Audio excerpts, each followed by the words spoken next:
Hey, look, Wyatt Teller was saying the other day that Joe Bucky was a real voice of the kind of reason down the stretch. Like he was kind of saying, "Hey, if this happens, then we got to do this. What have you?" How important is it to have that kind of guy who's basically seen everything over 15 years on the sideline, let alone the Yeah, no doubt. A guy like that with a lot of experience. Every game situation, nothing should surprise him at this point. He's been playing for 100 years. So he's getting those guys ready, just in case if it was 2 minute or we're up two or we're up, four, we end up being up four or whatever it is. I'm pretty sure he's telling those guys, how to manage that situation. So, like a guy, like I said, a guy that's been around, he's done it all, seen it all. Is able to communicate to the guys, different types of situations that we could be in. Let's describe him as Kevin's long lost brother. Is anybody busted him on that? Yeah, nah, not yet. Maybe, yeah, that's all Miles on that one. Anthony, it's one thing though, considering everything that has happened at that position this year. You guys, I think, have made 7 changes leading up to games because of injuries. It's one thing to say that you believe in a guy. It's another to really truly believe that. What is it about Joe that with him coming in here, it feels like you guys believed in him from day one. What is it about him that earned that so quickly? Not the fact that he won a Super Bowl or anything like that. That would just be, that's the man. Yeah, I know. But a guy with so much experience, has played winning football in the NFL for a very long time. Knows how to get the job done. Until he proves otherwise, he's still a great quarterback, and what we need for right now to kind of steady us as a team. Just great to have. To find someone like that late in the season after what we've gone through, we got the luck of the draw on that one. It looks like you've lost a couple more guys. Maurice Hurst, maybe Graham Delpit. How much more can his defense absorb and still keep winning? I hope we don't have to find out anymore. No, man, we believe in everybody in this locker room. They're here for a reason. Obviously, it sucks, right, to lose guys. We've done it all year, from week one on. The name of the NFL is next man up, as we all like to say. We don't like to say it, but we have to say it. The next man up mentality. And we believe in everybody in this locker room. So whoever gets that opportunity, we believe in that person. And it won't be no different with the new guy stepping up. What stands out offensively that you were able to get on that one? Yeah, number one, looks very great on film. He can make every throw. He can, run the ball as well. When you have a dual threat quarterback like that, obviously we've had our share of them this year, but we have a quarterback like that can, kind of make the game multi-dimensional. Make you cover every blade of grass on the field.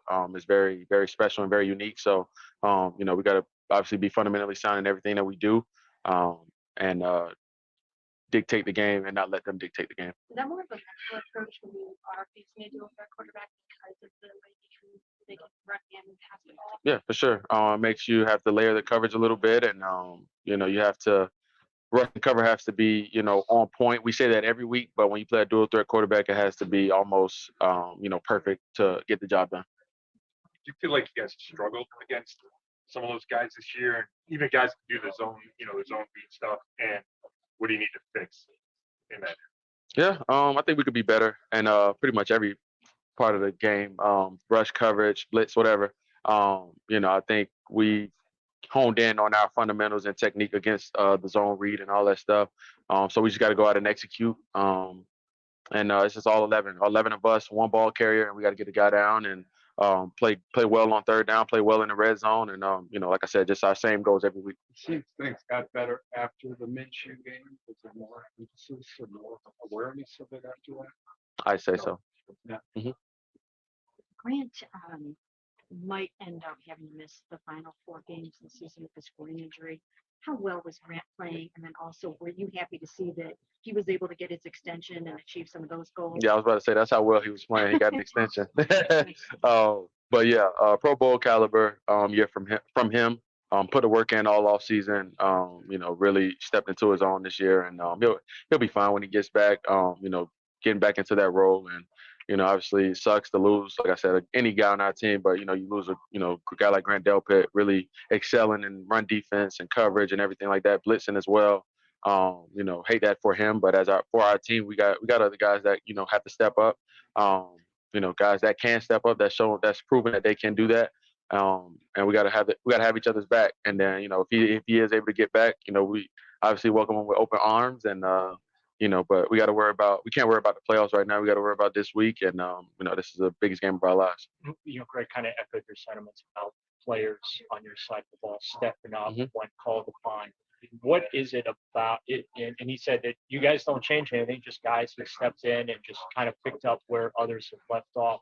What have you seen from, some of these reserve guys that weren't getting a lot of playing time early, where they have been able to be so successful and in key moments too? Yeah, I think it's a testament to their preparation, preparing like starters, and when their number's called, they're not, scrambling to get ready. They're already ready. So, like I said, a testament to them, but also a testament to the coaches, position coaches doing a great job. The DB coaches, linebacker coaches, D-line coaches, whenever, we have somebody step up, there's no drop off. Like Greg said, there's no different play calling or anything like that. Everybody knows the scheme, knows what we're doing and trying to get accomplished, and they execute it really well. So, testament to player and coach. Is the signal? Go ahead. Um, it seems so much has happened with this team, from the spring bar to now, guys, quarterback, this and that. And there's still 4 games left. Mhm. Does it seem like that kind of year to you that the finish line was farther up than normal? No, yeah, normal season. Like I said, last year was 10 linebackers go down. This year is just different positions. But again, I think we prepared ourselves.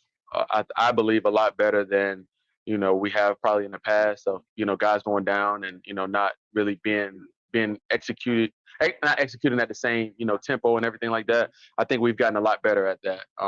Guys being ready to go when their numbers called. Like I said, testament to player and coach. Yeah, we've been through a lot, but nobody's going to feel sorry for us. And this December football, you can't ask for a better position to be in. Give yourself a shot to get into the playoffs and 1-game seasons from there. And you can go as far as you want to go. So I wouldn't trade it. Obviously I love to be having Nick Chubb and Deshaun and everybody healthy, but I wouldn't trade this position at all. Is a signal caller on the defense, and with the potential of 2 young safeties Mhm. out there, and that's how you finished the game the other day. Does that put more on your plate? Do you have to communicate more with those guys? I like to over communicate. No matter who's in the game. But like you said, like I feel like those guys are prepared enough. So if I give them little reminders and tips, they already on it. They're a little younger, so they listen really well. But but like I said, those guys are prepared. So I'm not really worried about over communicating with those guys as much as I am just doing my job, and making sure everybody's on the same page. Chicago has beat some really good teams this year. Is that something going into this week that you guys are hypersensitive about? Not to insinuate you would take an opponent lightly, but just the fact that they're not in contention like you guys are, and they, like you said, they played well against really good teams. Yeah, you can't worry about that, especially in the NFL. This is the NFL for a reason. Everybody has good players. There's no bad players. There's no bad teams. So we have to bring it, and we understand that. Like I said, it's the biggest game of our lives, and we understand that. We have to approach it that way. And yeah, but at the end of the day, it is nameless, faceless opponents, and we're trying to get better as a team. So we're taking that approach, but obviously there's a team standing in front of us that we have to defeat this week. Anthony, obviously, the next man up mentality has been like the on the field perspective, Mhm. just the next guy up. But from like a morale standpoint, I would imagine it gets pretty discouraging to just see the sheer number of guys who've gotten injured. So how do you keep spirits up, and how do you kind of keep guys, not getting down on the situation? Yeah. You hate to lose somebody, right? You hate to lose I mean, sorry, let me not say it like that. This isn't life or death, right?